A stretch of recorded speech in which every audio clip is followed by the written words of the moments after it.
Može sutra. Ja danas ne silazim u grad. Hvala. A da, brzine idu u H. Prva gore levo, druga ka sebi. Znam. Ti će da me naučiš kako ide u brzinu. Molim? Nešto kažem hvalačka momo.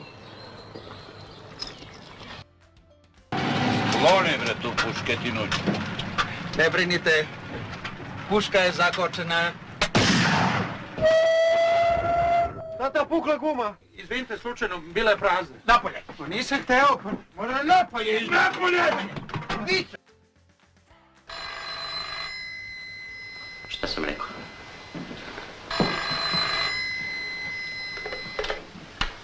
Alo? Izvinite, govorite glasnije, ništa vas ne razumem. Izvinite, jeste vi malo čas zvali? E pa ovo će centrala da pogreši jednom, ali ne 100 puta. Slušajte, druže, možda ste dobili pogrešan broj, a ste dobili ono kog ste tražili. A šta nije vam jasno? Nije vam? E, bit će vam jasno, bit će vam. Jebat ću ti majku majčinu! Marš, Kilena, marš!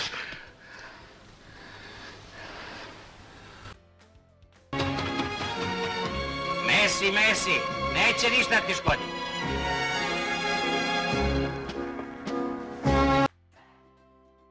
Idi ti samo kaži, Šojć traži Mile, voli disko i donesi račun. A ko će sve to da plati? Pa preduzeće. Ja to ne slušam zbog sebe, ja to zbog preduzeća slušam. Kako ja da pišem muziku? Piši pod ordevr. Lepa Brena za 4-8. Ja potpisujem, ajde idi. U redu.